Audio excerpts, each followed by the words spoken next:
Give SI Day. It's a campaign aligned with the national campaign for Giving Tuesday across the United States. But right here in Southern Illinois, we have our very own campaign called Give SI. This is an opportunity for all of our nonprofits throughout the region to get a little bit extra bump, raise a little extra money through the help and the kindness of our sponsors like Oasis Outdoors, News 3, Channel 3, Integrated Roofing and Exteriors, and Southern Illinois Community Foundation. Today in these interviews are really about not any of that. It's about the organizations themselves. So up now we have Betti, and Betty's going to tell us a little bit about the Perry-Jackson County Child Advocacy Center. I cheated a little bit. I wrote it out so I wouldn't forget one of the words. But an organization right here in Southern Illinois that has a huge impact, and our goal is to kind of learn a little bit more and see what the money raised today would go to. So Betti, can you tell us a little bit about it?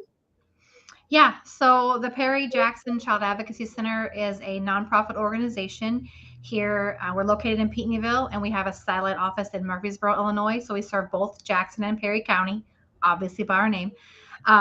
We take referrals from DCFS and law enforcement on specific allegations of sex abuse allegations on children, physical abuse allegations on children, and we take those kinds of allegations here for a forensic interview.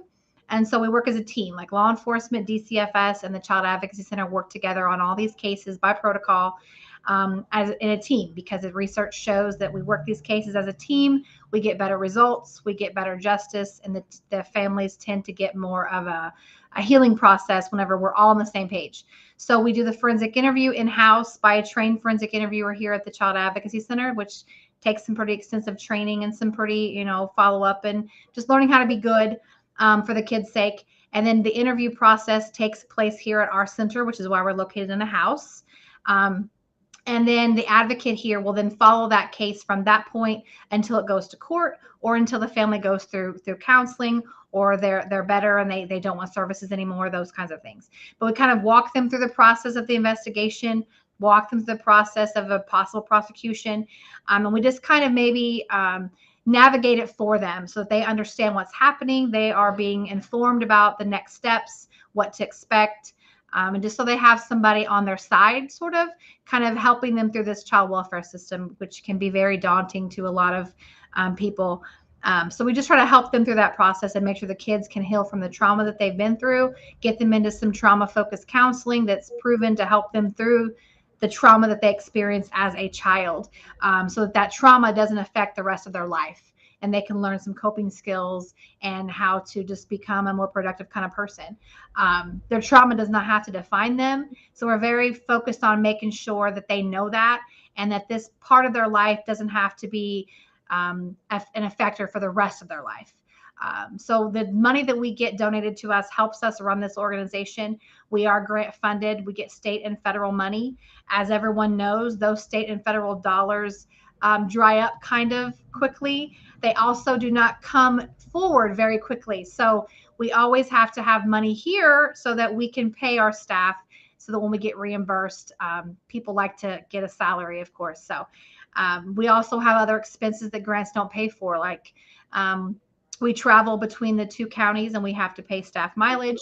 We have, electricity, those routine things that people have to pay for every day. Grants typically don't pay for that.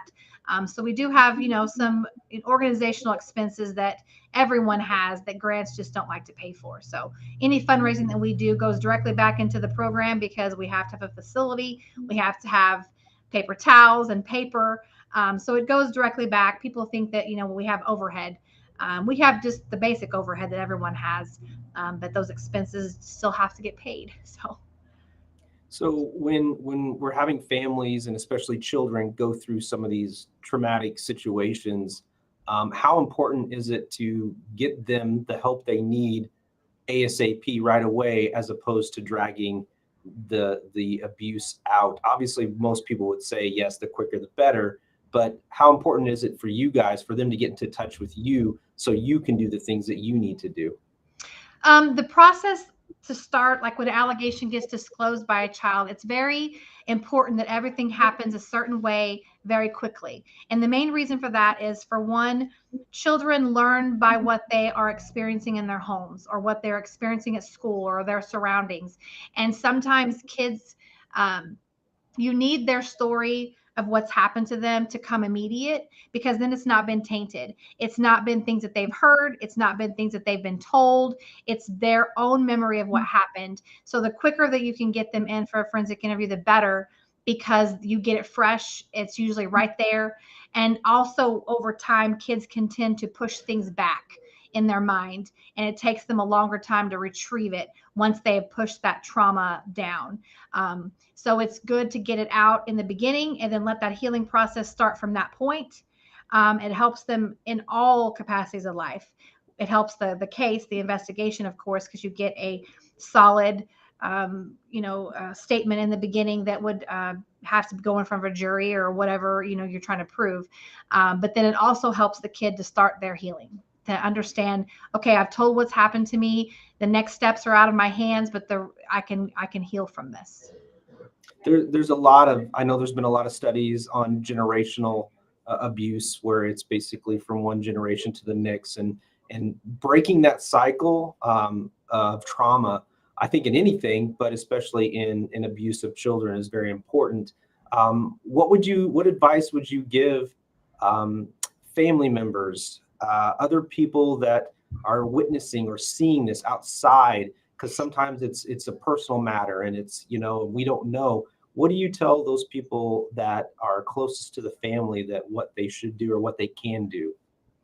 I mean, my advice is always, people that have been through trauma in their life, and then they have children who then go through trauma.